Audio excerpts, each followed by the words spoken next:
बारह बारिश का दौर इन जिलों में भी जारी है। झालावाड़, कोटा और भीलवाड़ा, जैसलमेर बारिश का दौर जारी है। तो वहीं अगर बात कर ले हम बाड़मेर, जोधपुर, बीकानेर, गंगानगर और यहाँ पर भी इन जिलों में भी बारिश का दौर जारी है। यानी ऑलमोस्ट जितने भी राजस्थान के जिले हैं, पूरे राजस्थान में बारिश का दौर जारी ही है। हनुमानगढ़ और जालौर सहित आसपास के इलाकों में भी ये बारिश का दौर शामिल है। भरतपुर में बाराछा बांध में पानी की आवक जारी है। बांध के 3 गेट खोलकर पानी को छोड़ा जा रहा है। बांध के 3 गेटों को 4-4 फीट खोला गया। लगातार बांध में पानी का जलस्तर बढ़ रहा है। राजस्थान में पानी ही पानी नजर आ रहा है। 4 तस्वीरें आपके सामने हैं। पाली, बारा, जोधपुर और भरतपुर। पाली की तस्वीरें देखिए, सड़कें लबालब हो चुकी हैं, दुकानें बंद हैं, सड़क समुंदर बना हुआ है। वहीं बारा की आप सीधे तस्वीरें देख रहे हैं, जहां पर झरनों से तेज सड़कें दरिया बन गई हैं, झरनों से बहाव तेज हो चुका है। जोधपुर चले आइए, जोधपुर में भी आप सीधे तस्वीरें देख रहे हैं, जहां पर रेलवे स्टेशन किस तरह से पानी में डूबा हुआ नजर आ रहा है। ये आपको जोधपुर का, अजमेर के भी इसी तरह कुछ हालात नजर आए, जहां रेलवे स्टेशन पानी में डूबा नजर आया। भरतपुर की आप सीधे तस्वीरें देख रहे हैं, जहां पर गांव में सैलाब उमड़ता हुआ नजर आ रहा है। ये सड़कें हैं जो दरिया बनती हुई नजर आ रही है। भरतपुर की सीधे तस्वीर देखिए, आपको ऐसा लगेगा मानो गाड़ी ना चल रही हो, तो लगेगा जैसे तालाब ही है, लेकिन दरअसल ये तालाब नहीं, ये सड़कें हैं। तो किस तरह से राजस्थान में मॉनसून तो आया, एक तरफ खुशी की लहर भी है किसानों में खरीफ की फसल के लिए, लेकिन जिस तरह से पानी का जलस्तर बढ़ रहा है, यानी कि पानी की रफ्तार बढ़ रही है जिस तरह, और जो समस्याएं बढ़ रही हैं, वो एक बड़ी आफत खड़ी कर रही है। क्योंकि खरीफ के लिए पानी की जरूरत तो रहती है किसानों को, लेकिन इतना भी पानी की जरूरत नहीं रहती है कि जो धान की बुआई की जा रही है वो ही डूब जाए, वही खराब, वो फसल ही खराब हो जाए। तो ये भी अब चिंता का सबब बनती जा रही है। फिलहाल ये अलग अलग जिलों से अलग अलग तस्वीरें हैं जन समस्याओं।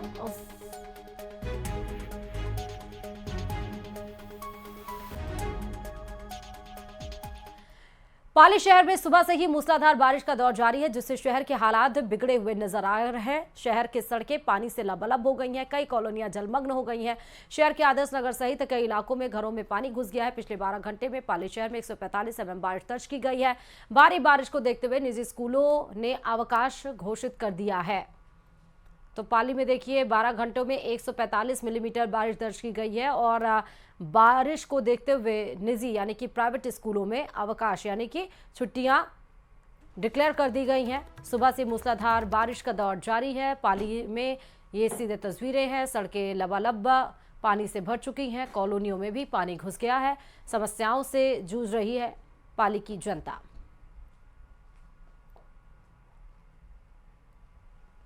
लगातार पिछले 6 घंटों में मूसलाधार बारिश का दौर जारी है, और जिसकी वजह से शहर की अधिकांश कॉलोनियां हैं जलमग्न हो चुकी है। आप देख सकते हैं मेरे पीछे जिस तरीके से ये पूरे रास्ते हैं वो तालाब बन चुके हैं, और अधिकांश क्षेत्रों में पानी पूरी तरह से, ये पानी है जो पूरे तरह से घुस चुका है, और अधिकांश कॉलोनियां हैं जहाँ पर ये पानी है जो सड़कों पर बह रहा है, और कई घरों में पानी घुस चुका है।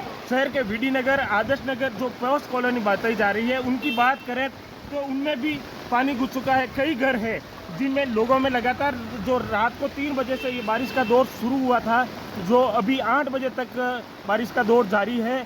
और अगर बात करें तो इस दरमियान पाली शहर में पिछले 6 घंटों में करीब 145 mm बारिश हुई है, जो पिछले काफ़ी समय से सबसे अधिक रिकॉर्ड बताया जा रहा है। और पाली शहर में बात की जाए तो आप देख सकते हैं टीवी में जो तस्वीरें हैं हमारे साथ, उसमें ये पूरी सड़कें हैं जो तालाब बन चुकी है, और इसमें पूरी तरह से पानी तेज़ गति से बह रहा है, और लगातार 6 घंटे के बाद भी पानी बारिश का दौर जारी है। आप देख सकते हैं बच्चे पानी में इस तालाब को स्विमिंग पूल समझकर इसमें खेल भी रहे हैं और इस बारिश का आनंद भी ले रहे हैं। लेकिन कई लोगों के लिए ये मुसीबत बन चुका है पाली में कि जो ये पानी है उनके घरों में घुस चुका है, तो कई जगह कई घरों की छतें भी टपकने लग गई है। और वहीं लगातार इस बारिश का दौर को देखते हुए इस निजी स्कूलों के लोग हैं, जो निजी स्कूल संचालक हैं, उन्होंने विद्यालय में अवकाश भी घोषित कर दिया है। आप देख सकते हैं ये बारिश का दौर है, ये बच्चे हैं जो पानी में खेल रहे हैं, इस पानी के बारिश का आनंद भी ले रहे हैं। तो वहीं कई लोगों के लिए बारिश की दुविधा भी बन चुकी है, क्योंकि लगातार 6 घंटों से 145 mm बारिश होने की वजह से ये लोगों के घरों में भी पानी घुस चुका है। ये अभी भी ये बारिश का दौर जारी है। श्याम चौधरी, न्यूज 18 पाली। प्रदेश में लगातार हो रही बारिश के बाद कई इलाकों में बाढ़ जैसे हालात हो गए हैं। बारिश ने अजमेर, दौसा, बूंदी के साथ कई जिलों में तबाही मचाई है, जिसके बाद प्रशासन के दावों की पोल भी खुल गई है। दिखाते हैं आपको ये रिपोर्ट।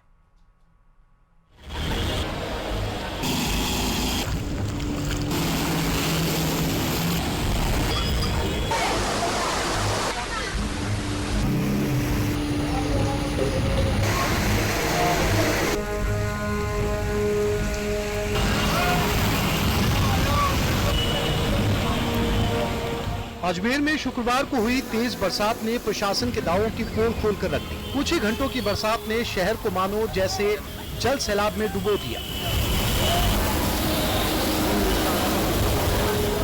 सबसे पहले रेलवे स्टेशन की तस्वीरें देखिए, जो अपने आप में गंभीर सवाल खड़े कर रही है। रेलवे स्टेशन परिसर में हालात इतने खराब हो गए कि पानी टिकट काउंटर तक भर गया। रेलवे ट्रैक और वेटिंग रूम के एरिया में भी जल भराव होने से यात्री परेशान होते रहे और प्रशासन सोता रहा।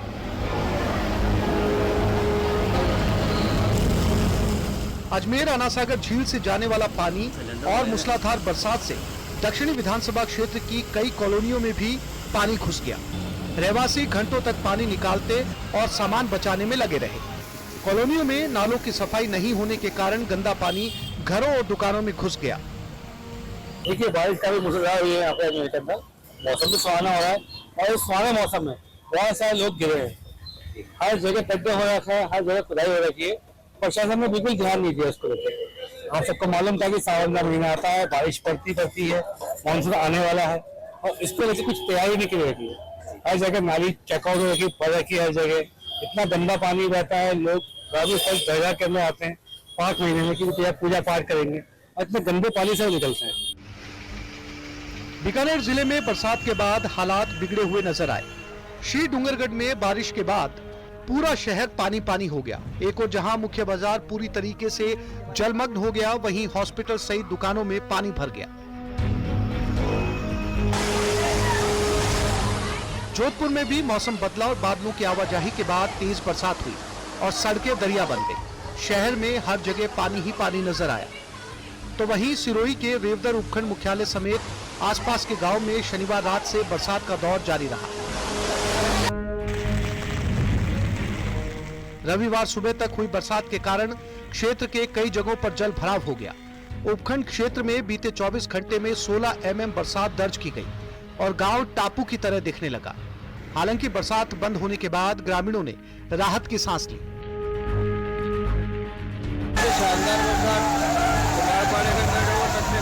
दौसा में लगातार बारिश का दौर जारी है। रविवार सुबह से ही जिले भर में बरसात हो रही है। बारिश का सबसे ज्यादा असर लालसोट में देखने को मिला, जहां शनिवार रात आई तेज बरसात के बाद लालसोट की सड़कें दरिया बन गई और निचले इलाके जलमग्न हो गए।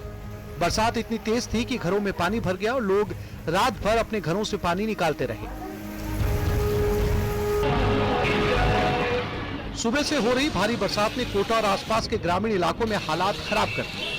एक ओर खेतों में पानी भर गया, दूसरी ओर शहर में जल भराव जैसे हालात बन गए।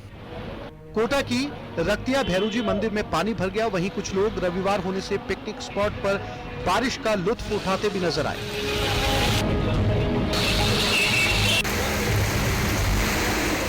बूंदी शहर सहित आसपास के जिले भर में बारिश का सुबह से ही दौर देखने को मिला।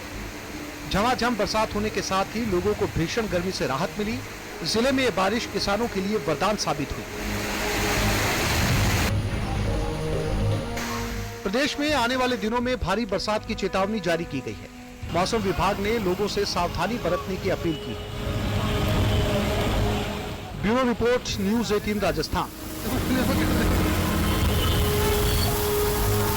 और चलिए बात भरतपुर से बड़ी खबर की करते हैं। रुदावल कस्बे में गिरी है आकाशीय बिजली। 2 मंजिला मकान धराशायी हो गया। आकाशीय बिजली गिरने से मलबे के नीचे दबने से एक व्यक्ति की मौत हो गई। पुलिस ने शव को मोर्चरी में रखवा दिया है। स्थानीय लोगों सहित प्रशासन ने रेस्क्यू कर मलबे के नीचे दबे व्यक्ति को बाहर निकाला। मृतक की पहचान महेश गोयल रुदावल निवासी के रूप में हुई है। पुलिस ने शव को कब्जे में लेकर अस्पताल की मोर्चरी में रखवाया। अब परिजनों की मौजूदगी में अस्पताल में पोस्टमार्टम करवाया जाएगा। तस्वीरें आपके सामने हैं जब 2 मंजिला मकान पे आकाशीय बिजली गिरी और जो घर है वो धराशायी हो गया और इस मलबे में दबने से एक व्यक्ति की मौत भी हो गई है।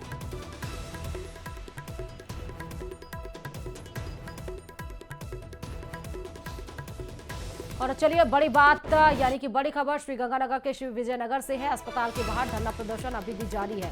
ये दूसरी रात है जब अस्पताल के बाहर अभी भी धरना चालू है। कल जितनी भी बातचीत हुई, जितने भी राउंड बातचीत हुई, सब बेनतीजा निकली। श्रीगंगानगर सांसद कुलदीप इंदौरा, एमएलए सोहनलाल नायक भी वार्ता में मौजूद थे। परिजनों ने मांग पूरी नहीं होने तक शव का पोस्टमार्टम कराने से इनकार कर दिया है।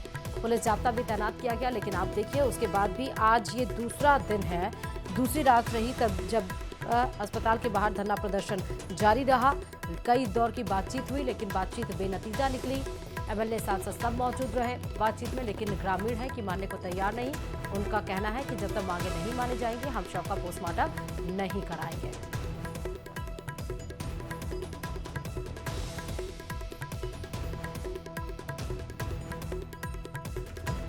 श्रीगंगानगर के ज्यादा जानकारी के साथ संवाददाता अशोक इस खबर पर जुड़ चुके हैं। अशोक, 2 दिन बीत चुके हैं और अभी भी धरना जारी है।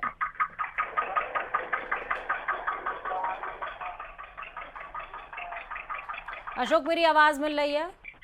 हाँ बिल्कुल श्रुति, देखिए मेरे पास आपकी आवाज आ रही है। और वाकई देखिए बीते रात भी श्री विजयनगर अस्पताल के बाहर में मृतक जो व्यक्ति है उसके परिजन और अन्य स्थानीय लोगों के द्वारा धरना जारी रहा। कल रविवार की बात करें तो सांसद कुलदीप इंदौरा, रायसी नगर के विधायक सोहनलाल नायक सहित अन्य जनप्रतिनिधि भी मौके पर पहुंचे और पुलिस की कार्यप्रणाली को लेकर काफी गंभीर सवाल खड़े किए। लेकिन जो वार्ता हुई प्रशासन और मृतक के परिजनों के बीच में, वो वार्ता भी विफल रही। मृतक के जो परिजन है वो अपने 5 सूत्रीय मांगों को लेकर पूरी तरह से अड़े हुए हैं कि जब तक इन पर कोई कार्रवाई नहीं हो जाती ना तो वो अपना धरना उठाएंगे और ना ही सबका पोस्टमार्टम कराएंगे। कानून एवं शांति व्यवस्था बनाए रखने के लिए आसपास के थानों क्षेत्रों का जो पुलिस जाब्ता है वो भी मौके पर मौजूद है। देखना ये होगा कि कब ये गतिरोध टूट पाता है और कब मृतक युवक आकाश झालक के शव का पोस्टमार्टम हो पाता है। जी श्रुति। ठीक है अशोक, बहुत शुक्रिया। पश्चिमी अफ्रीकी देश माली में एक सीमेंट फैक्ट्री से 4 भारतीय कर्मचारियों को किडनैप किया गया, जिसमें जयपुर के रहने वाले शख्स प्रकाश चंद्र जोशी भी शामिल है। जोशी पिछले महीने ही माली में स्थित डायमंड सीमेंट फैक्ट्री में बतौर जनरल मैनेजर तैनात हुए थे। उन्हें 1 जुलाई को हथियारबंद लोगों ने अन्य 3 भारतीयों समेत बंधक बना लिया था। किडनैप का शक स्थानीय आतंकी संगठन जमात नुसरत अल इस्लाम वल मुसलमीन यानी कि JNIM पर जताया जा रहा है, जो अल-कायदा से जुड़ा एक आतंकी संगठन है। जोशी के किडनैप होने के बाद जयपुर में उनका परिवार, उनकी पत्नी सुमन खासी परेशान है और लगातार सरकारी नुमाइंदों और पुलिस से मदद की गुहार कर रही हैं। जोशी की पत्नी सुमन से बातचीत की है हमारी संवाददाता ने।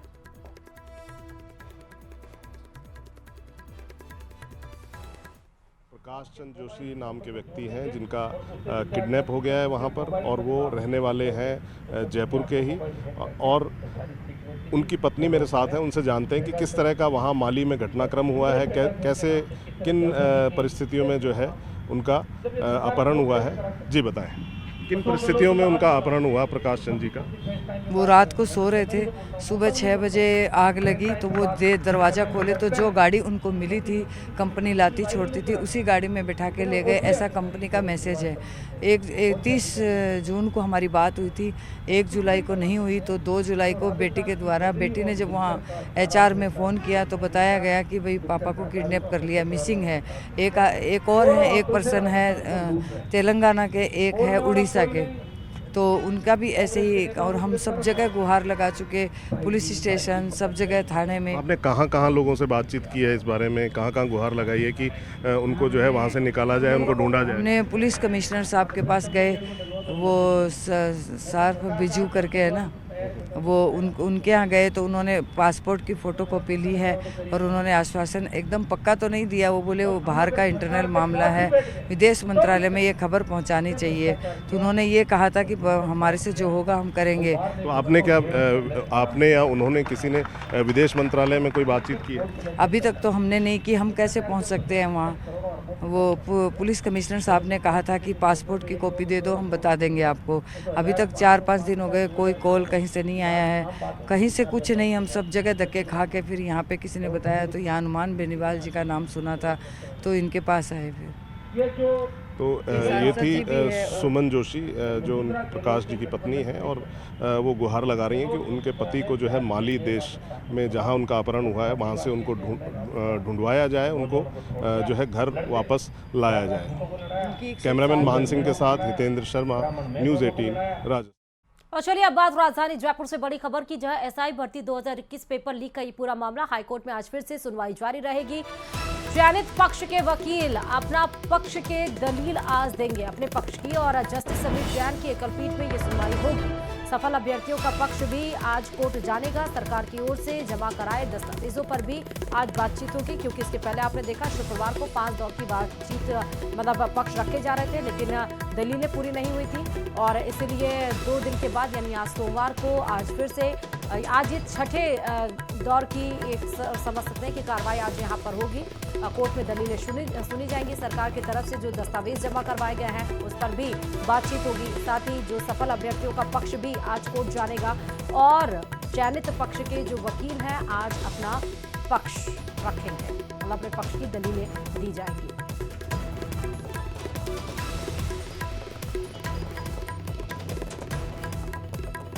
भर्ती परीक्षाओं में धांधली और पेपर लीक के मामलों पर सियासी घमासान जारी है। एक ओर जहां सरकार पारदर्शिता और दोषियों के खिलाफ कार्रवाई का दावा कर रही है, तो वहीं कांग्रेस सरकार के दावों को सिरे से खारिज कर रही है।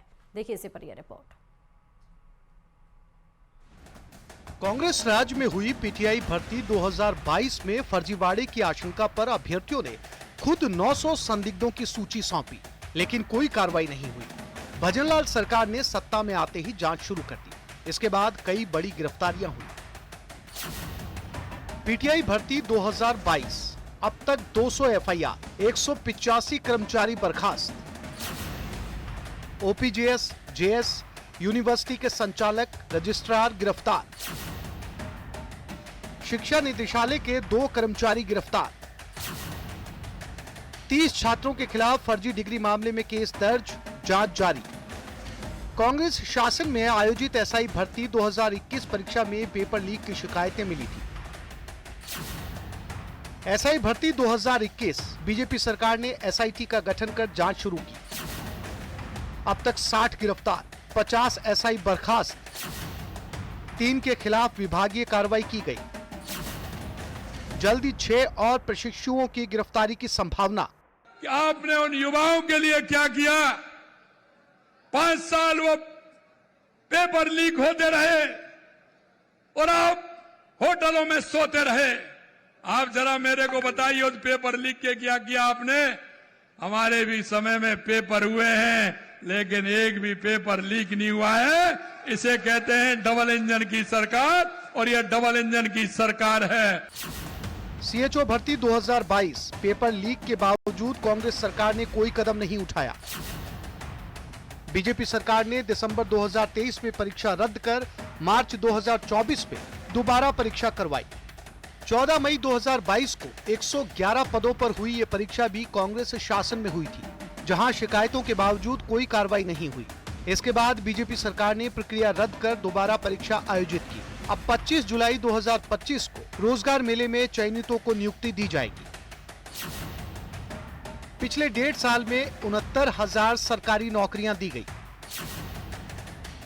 1,88,000 पदों पर पारदर्शी भर्ती। पहली बार भर्ती परीक्षा कैलेंडर। डॉक्यूमेंट वेरिफिकेशन में तेजी। विवादित भर्तियों की कोर्ट में मजबूती से पैरवी। स्थानीय युवाओं को वरीयता देने के लिए सिलेबस संशोधन। मैं उनसे कहना चाहता हूं कि आपने 5 साल में जितना काम किया, पिछले शुरू के 2 साल में काम किया, आज हम उस पायदान पे हैं कि उसके बराबर हमारी सरकार ने काम किया है। भजनलाल सरकार ने साफ कर दिया है कि अब पेपर लीक, फर्जी डिग्री और भ्रष्टाचार जैसी किसी गड़बड़ी को बर्दाश्त नहीं किया जाएगा। लेकिन कांग्रेस सरकार इस दावे को सिरे से खारिज कर रही है। यदि इनको पेपर लीक पर कोई कार्रवाई करनी थी तो अब से पहले कार्रवाई करनी चाहिए थी। अभी पिछले 1.5 साल के अंदर अंदर 6 पेपर लीक हो गए, लेकिन इनसे राज्य वो संभल नहीं पा रहा है। एसआई भर्ती पर कोई फैसला ले नहीं पा रहे हैं। जो लोग एसआई भर्ती पर उंगलियां उठाते थे, आज वही अपने आप को यू टर्न लेने पर मजबूर है। इसलिए मुख्यमंत्री जी का ये बयान राजस्थान की जनता को गुमराह करने वाला है। राजस्थान में जो अराजकता स्थिति यानी पैदा की गई है वो इनसे समझ नहीं पा रही है और राजस्थान प्रदेश के अंदर आज पूरे की पूरी कानून व्यवस्था बिगड़ी हुई है। हालात हद से बदतर है वो होते जा रहे हैं। कांग्रेस का आरोप है कि सरकार जिम्मेदारी से भाग रही है और लीकेज सिस्टम को खत्म करने की बजाय उसे ढकने की कोशिश कर रही है। विपक्ष का सवाल है कि एक भर्ती को लेकर अलग नीति क्यों है और पूरी भर्ती प्रणाली का फेयर ऑडिट क्यों नहीं करवाया जा रहा। न्यूज़ 18 राजस्थान के लिए जयपुर से रोशन शर्मा की रिपोर्ट। और चलिए बात नागौर से बड़ी खबर की। सांसद हनुमान बेनीवाल ने ऊर्जा मंत्री हीरालाल नागर पर हमला किया है। कहा है वो भी बकाया बिजली बिल को लेकर ये हमला किया गया है हनुमान बेनीवाल की तरफ से। बेनीवाल ने पोस्ट कर लिखा कि राजस्थान सरकार के ऊर्जा मंत्री हीरालाल नागर के आवास का 2 लाख से अधिक बिजली का बिल बकाया है। सवाल पूछा कि क्या ऊर्जा मंत्री का कनेक्शन भी अब कटेंगे। साथ ही तंज कसते हुए कहा कि जिनके खुद के घर शीशे के होते हैं वो दूसरों के घरों में पत्थर नहीं फेंकते। दरअसल कुछ दिनों पहले हनुमान बेनीवाल के आवास की बिजली काट दी गई थी, जिसके बाद से ही राजनीति अब हो रही है। मंत्री जी खुद मेरा कनेक्शन कटवा रहे हैं, लेकिन ये आज का बिल मैंने मंत्री जी का मंगाया 4 नंबर का। देखिए 2,17,428 ये ऊर्जा मंत्री हीरालाल नागर के अस्पताल रोड के 4 नंबर बंगले का बिल है, जिसमें वो शिफ्ट हो गए। 2,17,400 अभी स्मार्ट मीटर लग गया, कोई ज़रूरी बिल जमा कराएंगे, अब से चालू कर देंगे। ये कहाँ जाएगा, कौन पैसे जमा कराएगा। और इन्होंने मंत्री जी ने ये लिखा था कि भाई 401 और 402 जो फ्लैट लिए ये बंगले का बिल सरकारी खजाने से भरने के लिए भेजा। तो वहाँ ट्रेजरी ने क्या कहा, ट्रेजरी ने ऑब्जेक्शन किया कि एक व्यक्ति का एक ही बिल सरकार भरती है। आप देखो खुद ऊर्जा मंत्री अखंड भ्रष्टाचार में डूबा हुआ। ये तो तीनों बिल सरकार से भराना चाहता है।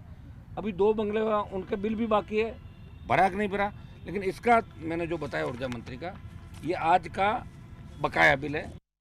और चलिए बात टोंक से बड़ी खबर की करते हैं। आज जेल से बाहर आ जाएंगे नरेश मीणा। दोपहर बाद जेल से बाहर आएंगे नरेश मीणा। 8 महीने बाद जेल से बाहर आ रहे नरेश मीणा। जमानत मिलने से समर्थकों में खुशी की लहर है। थप्पड़ कांड के बाद से जेल में ही है नरेश मीणा। 8 महीने बाद नरेश मीणा, क्योंकि टोंक में आपको पता है कि उपचुनाव था और उस समय निर्दलीय प्रत्याशी नरेश मीणा ग्रामीणों के साथ धरने पे बैठे थे, वोट बहिष्कार किया था।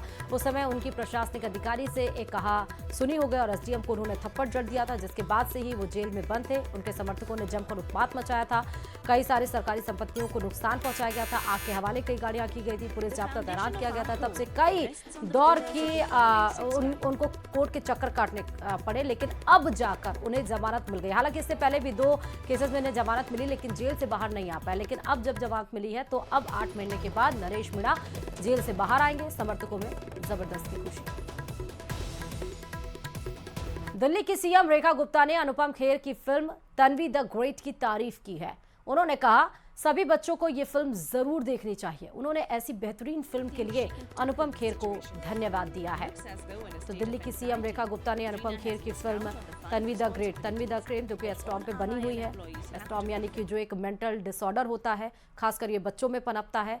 वो बच्चे जो अपने रोज के दिनचर्या के जो काम होते हैं, क्रियाकलाप होते हैं, उसको सही ढंग से नहीं कर पाते हैं। और इसी पर एक फिल्म दर्शाई गई, बनाई गई अनुपम खेर के द्वारा। ये तन्वी द ग्रेट फिल्म का जब ट्रेलर लॉन्च हुआ, ये सिर्फ ना इस ट्रेलर को न सिर्फ भारत देश में ही प्यार मिला, बल्कि विदेशों में भी इसकी खूब तारीफ हुई। और अब दिल्ली की सीएम ने तारीफ की है अनुपम खेर की।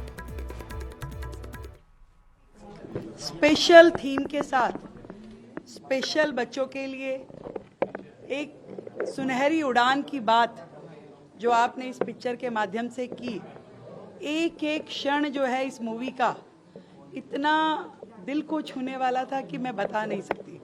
और ये थीम अपने आप में इतना सफल है, इतना सुंदर है कि आज देश के हर बच्चे को, विश्व के हर बच्चे को इस मूवी को देखना बहुत ज़रूरी है।